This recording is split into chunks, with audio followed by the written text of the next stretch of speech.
Halo semuanya, perkenalkan nama saya Herdito Sandi Pratama. Saya adalah salah seorang dosen di program studi Pascasarjana Ilmu Filsafat, Fakultas Ilmu Pengetahuan Budaya, Universitas Indonesia. Kali ini saya akan menjelaskan secara umum salah satu mata kuliah yang saya ampu di program studi Ilmu Filsafat pada jenjang magister yang berjudul Filsafat Ekonomi. Mata kuliah Filsafat Ekonomi adalah mata kuliah yang di dalamnya kita akan membahas dan mendiskusikan kerangka teoritis filosofis dalam usaha kita untuk menemukan masalah-masalah dalam ilmu ekonomi serta kenyataan ekonomi, khususnya dalam kelindannya dengan persoalan sosial budaya kontemporer. Sehingga harapannya di ujung perkuliahan mahasiswa akan mampu membuat suatu analisis dan catatan kritis tidak hanya terhadap bentuk-bentuk kekurangan asumtif dan juga teoritis dari ilmu ekonomi, tapi juga dalam konteks dan kaitannya dengan persoalan sosial budaya masyarakat kontemporer. Nah, di dalam mata kuliah ini, capaian pembelajaran mata kuliahnya adalah mahasiswa akan mampu menganalisis melalui kerangka teoritis filosofis dalam menemukan permasalahan serta penyelesaiannya dalam konteks ilmu ekonomi serta kaitannya dengan persoalan sosial budaya masyarakat kontemporer.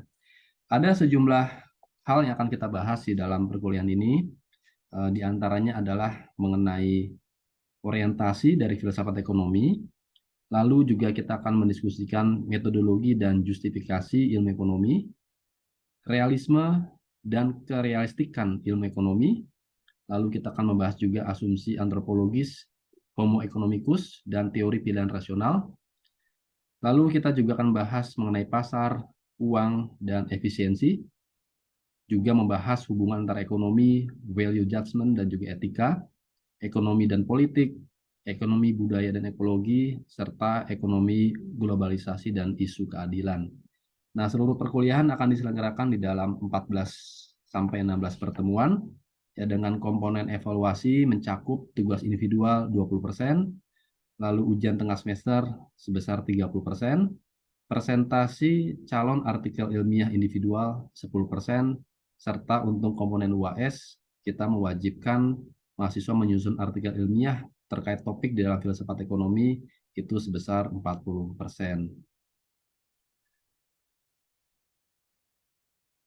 Pada kesempatan kali ini, pada pertemuan pertama kita akan membahas secara umum mengenai orientasi filsafat ekonomi. Jadi dalam pertemuan ini kita akan membincangkan beberapa hal. Pertama adalah apa yang dimaksud dengan filsafat ekonomi sebagai salah satu subbidang di dalam filsafat. Lalu pengertiannya seperti apa, definisinya, konteksnya, lalu untuk apa filsafat ekonomi itu dikerjakan sebagai salah satu subbidang filsafat, dan mengapa dia harus ada sebagai satu subbidang. Kita akan mengawali dengan suatu stereotip yang berkembang di kalangan intelektual yang begitu lama mencoba membandingkan atau memperlawankan antara dua paradigma antara ekonomi dengan filsafat. Jadi kalau kita punya satu frasa yang berjudul filsafat ekonomi, tentu hal pertama yang harus kita bahas adalah sebetulnya apa makna di balik pengertian atau istilah filsafat ekonomi. Nah, ada paradigma yang beroposisi, ya dua paradigma yang beroposisi. Yang pertama adalah ekonomi sendiri, yang kedua adalah filsafat, di mana ekonomi dan filsafat ini cukup lama dianggap sebagai dua hal yang menggunakan paradigma yang berbeda, dua hal yang berbeda dan bahkan beroposisi. Kita coba awali dengan ekonomi terlebih dahulu. Ekonomi begitu banyak diakui sebagai suatu ilmu, ya dia adalah science. Karena dia adalah ilmu pengetahuan, maka ekonomi dianggap selalu berurusan dengan fakta-fakta.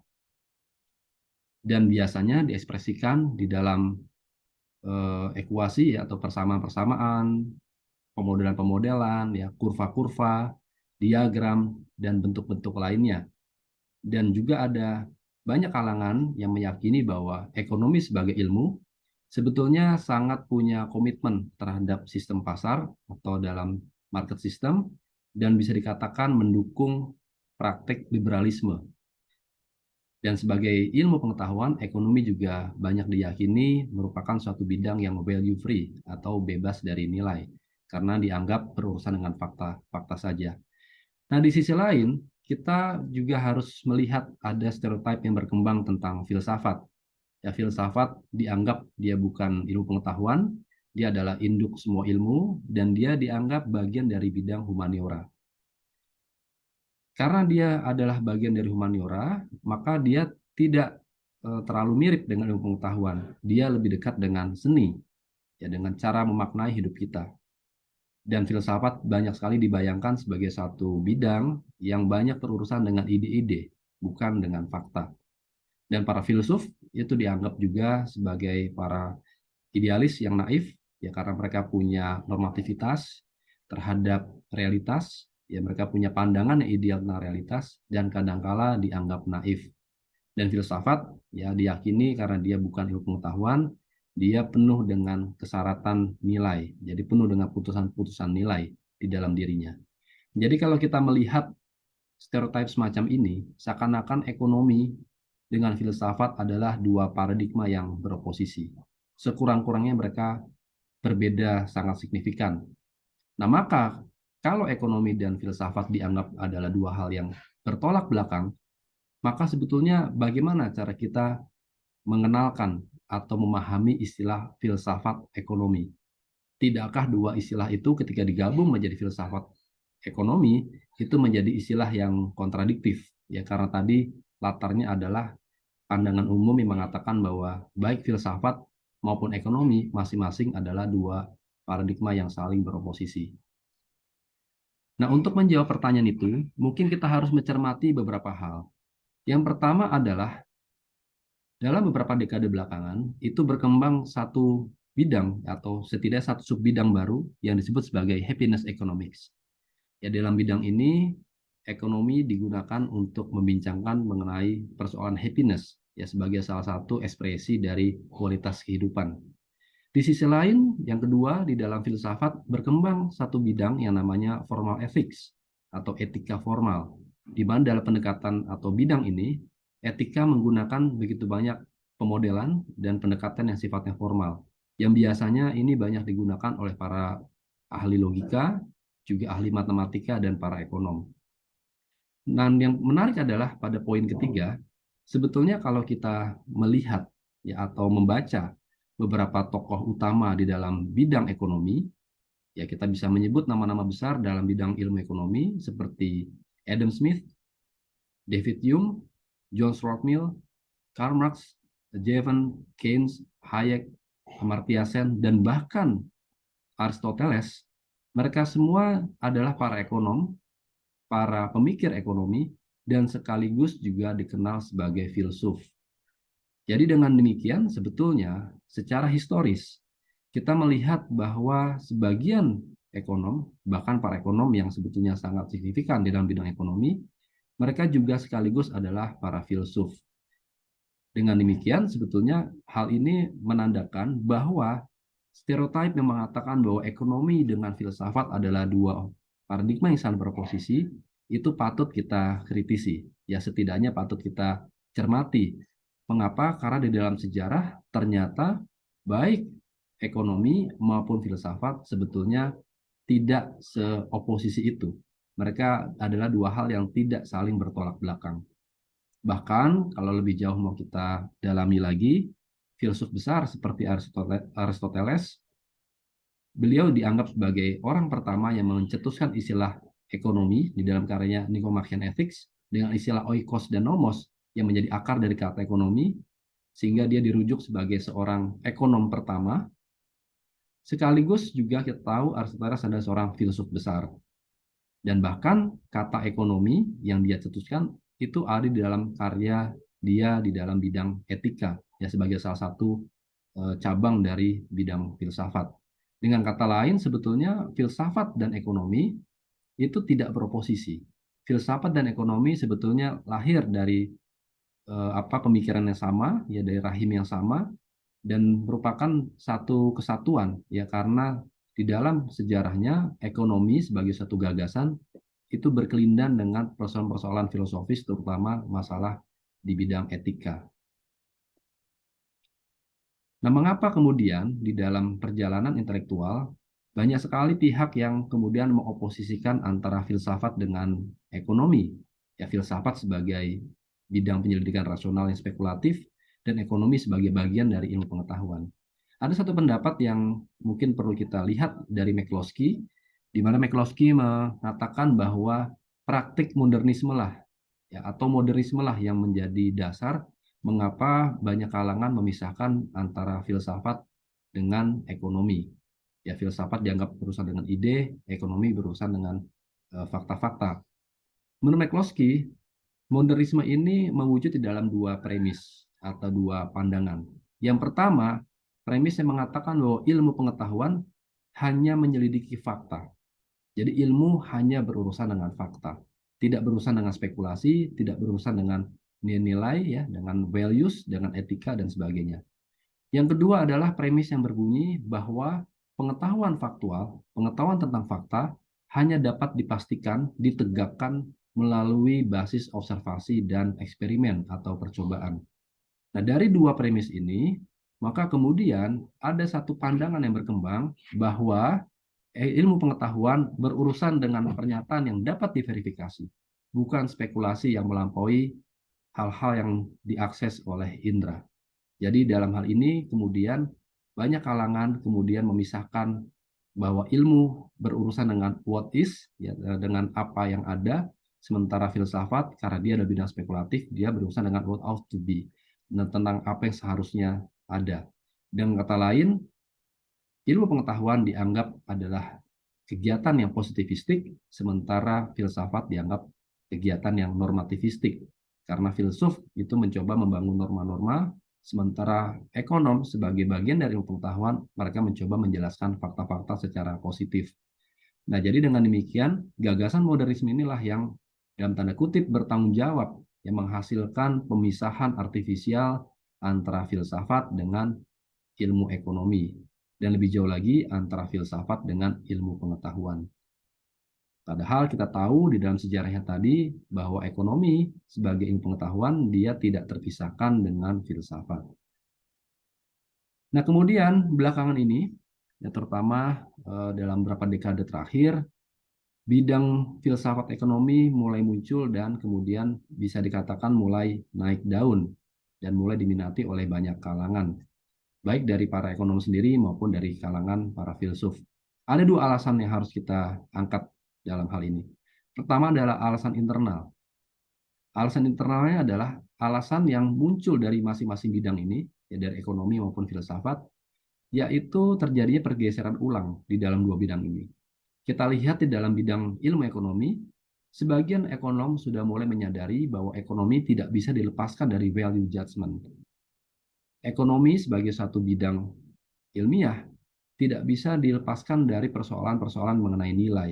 Misalkan pendapat dari Amartya Sen di dalam On Ethics and Economics, karya beliau, di dalam karya itu dia mengatakan dan berpendapat bahwa ekonomi dan etika itu adalah satu kesatuan, tidak dapat dipisahkan. Ya, karena ekonomi berusaha untuk menjelaskan mengenai tidak hanya kegiatan ekonomi masyarakat, tapi juga membicarakan hal-hal yang sebetulnya terkait dengan nilai, seperti kesejahteraan, dan bahkan juga kualitas hidup dan kebahagiaan, yang semuanya tidak bisa dipisahkan dari persoalan-persoalan nilai dan etika. Dan juga banyak para ekonom yang sudah berhenti meyakini pengetahuan ekonomi hanya yang terobservasi. Jadi sebagai suatu bidang ilmiah, ekonomi ternyata tidak hanya berurusan dengan hal-hal yang dapat diobservasi melalui persepsi kita, tetapi juga di dalam ekonomi mulai banyak perbincangan mengenai gagasan-gagasan metafisik seperti sebab akibat dan hukum-hukum ekonomi yang sebetulnya bisa kita lihat bukan merupakan bagian dari kenyataan fisik atau kenyataan empiris, melainkan suatu konsepsi yang sifatnya metafisik. Itu adalah pergeseran ulang di dalam ilmu ekonomi. Jadi para ekonom sudah mulai menyadari bahwa ekonomi tidak bisa dipisahkan dari persoalan-persoalan filosofis seperti etika dan metafisika. Sementara di dalam bidang filsafat, di abad 20 ini, filsafat mulai terjadi pergeseran, di mana sebagian para filsuf sudah melihat ada kesinambungan antara filsafat dengan ilmu pengetahuan. Bahkan dalam banyak hal, filsafat merupakan ekstensi dari ilmu pengetahuan. Dia adalah perluasan spekulasi dari ilmu pengetahuan. Yang kedua, para filsuf sebagian sudah mulai memperhatikan dan bahkan menggunakan informasi empiris, pemodelan matematis, dan eksperimen di dalam membangun teori-teori filsafat mereka. Jadi dengan kata lain, alasan internal ini menunjukkan bahwa di dalam bidang ekonomi dan filsafat, masing-masing para ekonom dan para filsuf sudah mulai melihat bahwa dalam bidang mereka sudah terjadi pergeseran di mana filsafat dan pengetahuan itu sebetulnya sudah mulai berkesinambungan. Ini adalah alasan internal yang penting untuk kita lihat untuk memperlihatkan bagaimana filsafat ekonomi kemudian muncul sebagai satu bidang yang mulai diminati oleh banyak kalangan.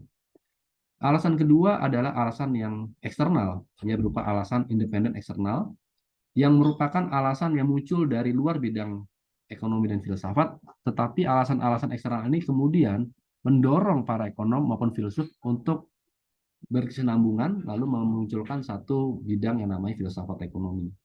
Alasan eksternal yang mungkin cukup penting dalam beberapa waktu belakangan, terutama dimulai dari krisis finansial 2008. Ini pendapat dari Julian Reis, di mana dia mengatakan bahwa para filsuf dan juga para ekonom setelah terjadi krisis finansial 2008, mereka mulai banyak yang melakukan kritik terhadap ilmu ekonomi itu sendiri. Mereka banyak yang berpendapat bahwa di dalam krisis finansial 2008 ini sebetulnya terjadi karena satu, model ekonomi itu sangat buruk. Yang kedua, teori dan metodologinya juga dianggap buruk oleh para ekonom sendiri, sehingga tidak dapat memprediksi dan mengantisipasi munculnya krisis.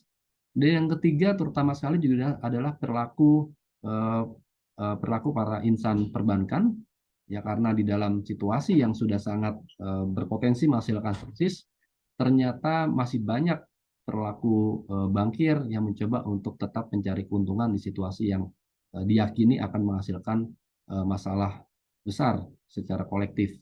Sehingga ini membuat para ekonom mulai mempertanyakan bahwa bisa jadi fondasi moral di sekolah-sekolah bisnis, di fakultas-fakultas bisnis, fakultas-fakultas ekonomi itu tidak cukup dibangun.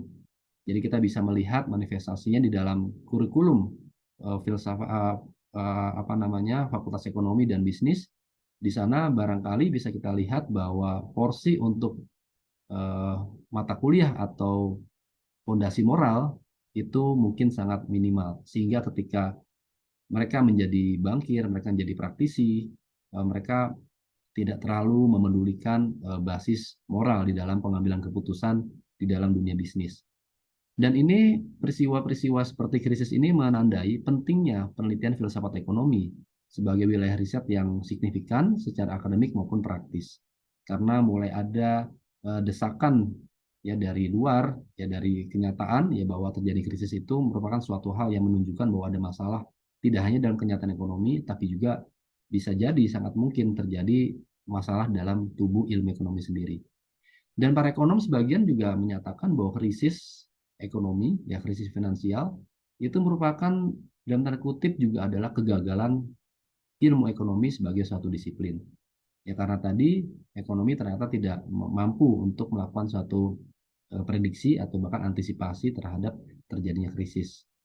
Nah di sisi lain filsafat, khususnya filsafat ilmu pengetahuan, yang merupakan suatu bidang yang meneliti masalah-masalah di dalam ilmu pengetahuan, itu sebetulnya adalah suatu bidang yang mencoba memikirkan pertanyaan-pertanyaan terkait pengujian teori dan metodologi ilmiah.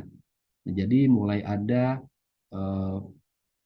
naiknya minat di dalam bidang filsafat untuk meneliti ilmu pengetahuan secara lebih mendalam, terutama pada dimensi metafisis maupun epistemologisnya. Jadi para filsuf sudah mulai kembali mempertanyakan lebih jauh ya tentang entitas yang membangun alam dan juga masyarakat. Ya mereka bicara lagi soal apa itu objek, properti, individu, hukum alam, norma sosial, sebab akibat dan sebagainya. Kemudian dalam bidang atau dimensi epistemologis, filsuf juga mulai berbicara mengenai bagaimana ilmuwan itu sebetulnya membangun pengetahuan mereka tentang hal-hal fundamental tadi melalui eksperimen, pengukuran, dan observasi. Outputnya adalah mulai terjadi peningkatan minat ya terhadap aspek-aspek metafisis dan epistemologis sekaligus juga metodologis di dalam ilmu pengetahuan. Dalam hal ini khususnya di dalam ilmu ekonomi ya karena alasan krisis tadi kemudian mendorong para ekonom untuk mulai mempertanyakan bidang ilmiah mereka sendiri. Dan dengan bantuan filsafat, mereka diberikan ruang yang cukup untuk mulai memikirkan kembali asumsi-asumsi metafisis, asumsi-asumsi epistemologis, asumsi etis, dan juga asumsi antropologis di balik ilmu ekonomi. Nah, karena itu bidang filsafat ekonomi mulai mendapatkan perhatian yang lebih jauh ya beberapa waktu terakhir, dan sebagai satu bidang filsafat ekonomi mempelajari atau sekurang-kurangnya membicarakan tiga hal. Yang pertama, dia sebagai salah satu cabang dari filsafat ilmu pengetahuan akan mempertanyakan kembali apakah ekonomi merupakan suatu ilmu pengetahuan. Dan kalau dia adalah ilmu pengetahuan, maka ilmu pengetahuan yang seperti apa? Apakah bisa menggunakan pendekatan yang sama yang digunakan di dalam ilmu alam atau skenario lainnya? Yang kedua akan membicarakan wilayah normatif dan etis, di mana dalam hal ini para ekonom itu mulai menaruh perhatian ya pada bagaimana membuat kehidupan kita lebih baik. Jadi akan dipertanyakan apakah ekonomi sebagai ilmu pengetahuan itu dapat dipisahkan atau tidak dari dimensi-dimensi moralitas atau etika. Dan yang ketiga akan membicarakan juga wilayah teori rasionalitas, karena ekonomi kontemporer itu fokus pada teori rasionalitas dan model-model yang dibangun secara formal. Jadi tiga wilayah ini adalah tiga wilayah yang akan dibahas di dalam filsafat ekonomi, dan sebetulnya tiga wilayah ini adalah wilayah yang saling tumpang tindih antara ekonomi sebagai ilmu dan filsafat sebagai induk dari semua ilmu pengetahuan. Sehingga kita akan mulai melihat bahwa di dalam konteks ini ilmu pengetahuan atau ilmu pengetahuan ekonomi atau ilmu ekonomi dan filsafat ekonomi itu sebetulnya merupakan satu kesatuan yang tidak bisa dipisahkan. Nah, jadi dengan mempelajari filsafat ekonomi, kita tidak hanya akan terbantu untuk memahami dimensi-dimensi filosofis dari ilmu ekonomi dan kenyataan ekonomi, tetapi juga kita akan terbantu ya, khususnya ekonom akan terbantu untuk melihat kembali pekerjaan mereka, melihat kembali asumsi-asumsi di dalam ilmu mereka, ya baik asumsi ontologis, metafisis, asumsi epistemologis, maupun asumsi etis dan asumsi antropologisnya. Jadi ilmu ekonomi itu banyak sekali sebetulnya menggunakan asumsi-asumsi epistemologis di dalam bidang mereka, juga tentang asumsi metafisis ya, misalkan tentang pengertian masyarakat, pengertian nilai dan sebagainya, dan juga asumsi-asumsi etis di dalam pekerjaan mereka. Misalkan pandangan mereka soal happiness, ya soal well-being, kesejahteraan dan sebagainya. Yang berikutnya, filsafat ekonomi merupakan suatu refleksi sistematis sebagai satu bagian dari bidang filsafat mengenai ilmu ekonomi. Jadi yang dibahas dalam filsafat ekonomi tidak hanya kita akan membincangkan ilmu ekonomi secara filosofis, tapi juga kita akan membincangkan mengenai kenyataan ekonomi. Nah, jadi demikian adalah paparan untuk kuliah perdana mengenai orientasi filsafat ekonomi. Ini adalah satu pengantar mengenai apa yang akan kita bahas di dalam perkuliahan filsafat ekonomi. Dan untuk perkuliahan hari ini, kita menggunakan beberapa sumber utama, misalkan dari buku Julian Reis, Philosophy of Economics dari Daniel Hausman, Philosophy of Economics, dan kemudian dari Sergei Bulgakov, Philosophy of Economy, The World as Household. Demikian kuliah perdana dari saya. Terima kasih. Sampai jumpa lagi.